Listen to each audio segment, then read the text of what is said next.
A quiet but meaningful shift is underway in one of the most important economic relationships in the world. The United States and China, the two largest economies, have agreed on what officials are calling a framework for a trade deal. The announcement comes ahead of a much-anticipated meeting between US President Donald Trump and Chinese President Xi Jinping. But despite the sense of progress, the message from both sides is clear. There is no final deal yet. The development emerged after several days of tense, high-level negotiations held on the sidelines of a regional summit in Southeast Asia. Delegations from both Washington and Beijing worked late into the night in conference rooms, drafting language and exchanging proposals. By the conclusion of their meetings, they had managed to outline a preliminary structure defining what a broader trade settlement could eventually look like. Yet, the officials who stepped before cameras afterward chose their words carefully. They described the talks as productive, pragmatic, and constructive, but they did not describe them as final. Instead, the phrase repeated by US and Chinese representatives alike was this: "We have a framework. What happens next will depend on the upcoming leader-level meeting. To understand why this moment matters, we must look back at how tensions escalated. Over the past year, the United States and China have been locked in an economic standoff. Washington has accused Beijing of unfair trade practices, including subsidies to state-backed industries and restrictions on foreign firms operating inside China. Beijing has rejected these criticisms, arguing that its economic development model is its own sovereign choice, while pointing to decades of American dominance in global trade rules. The US had threatened a sweeping expansion of tariffs, up to 100%, on a broad list of Chinese imports. These would have included electronics, machinery, steel, textiles, and consumer goods. China, for its part, announced a series of controls on exports of rare earth minerals, materials necessary for making electric vehicles, wind turbines, smartphones, and advanced defense systems. The two sides were edging closer to a confrontation that could have disrupted supply chains around the world. This framework agreement, therefore, is significant because it pauses escalation. It temporarily halts the tariff increases the US was preparing to activate, and it delays Beijing's new export licensing regime for rare earth minerals that global manufacturers rely on. In essence, each side is taking a step back from the brink. However, a pause is not a peace. This moment is not the end of the trade dispute. It is a controlled pause, allowing space for diplomacy. The most crucial decisions have been deferred to the upcoming meeting between Trump and Xi. Only there will the two leaders determine whether this framework becomes a binding agreement or dissolves under pressure. Inside Washington, the stakes are high. The Trump administration has long argued that previous trade agreements with China were insufficient, either poorly enforced or politically constrained. Securing a deal now would allow the president to demonstrate progress on one of his core campaign themes, reshaping America's economic relationship with China to benefit US workers and industries. Meanwhile, inside Beijing, the discussion carries a different political weight. Chinese leadership must ensure that any agreement preserves economic stability while demonstrating that China does not capitulate under foreign pressure. Officials in Beijing have signaled they are willing to negotiate on practical issues such as agricultural imports and regulatory transparency, but they have resisted concessions that could be seen as compromising long-term economic sovereignty. That balance between diplomacy and domestic politics is central to both sides. It is one reason why the language used to describe this framework is conservative, cautious, and measured. A draft path forward is taking shape, but it remains fragile. Let us look at some of the substance of this framework. First, the US has agreed to hold off on imposing the next wave of tariffs. This is particularly relevant for industries that rely on components manufactured in China, automobiles, electronics, and consumer appliances, among others. For many businesses, the threat of a tariff doubling in a matter of weeks had introduced uncertainty into investment decisions.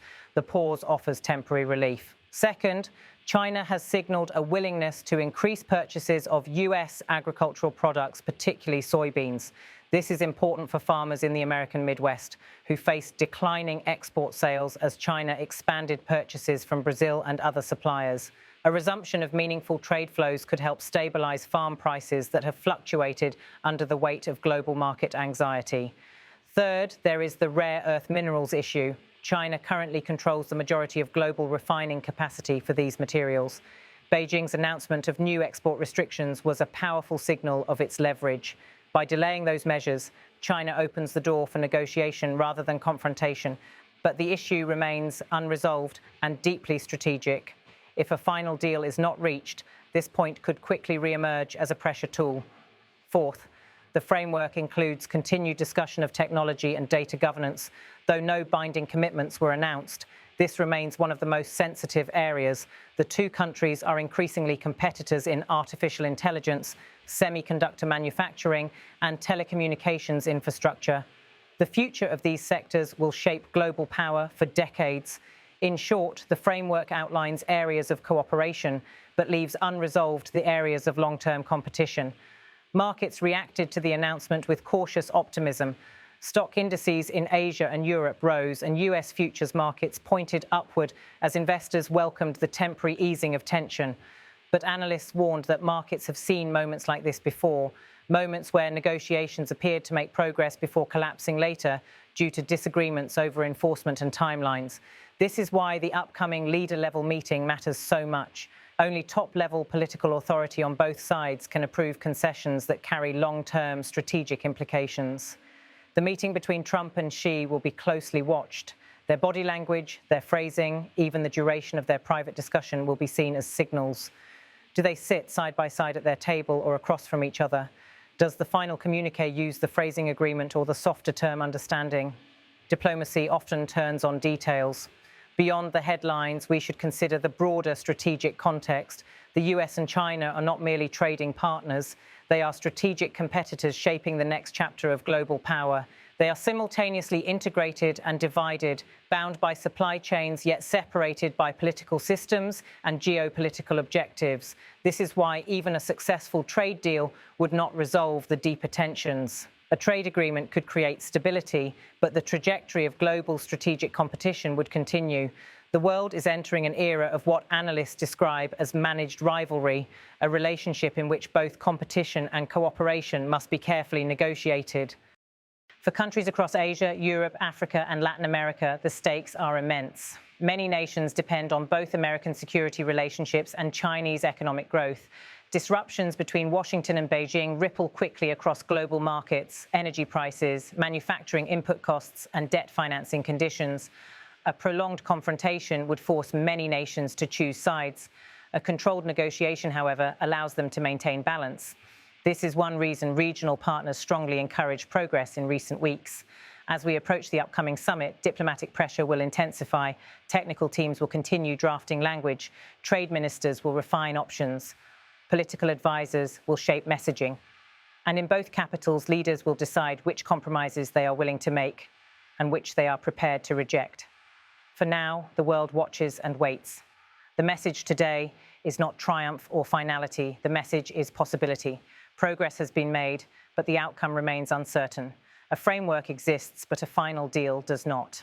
The next stage will determine whether this moment becomes a turning point or yet another chapter in a long and difficult dispute. Until the leaders meet, the only accurate status is this: there is no deal yet, only the outline of one carried forward by diplomacy, shaped by strategic calculation, and weighed against domestic political realities. And in that narrow space between pause and resolution, the future of global trade now rests.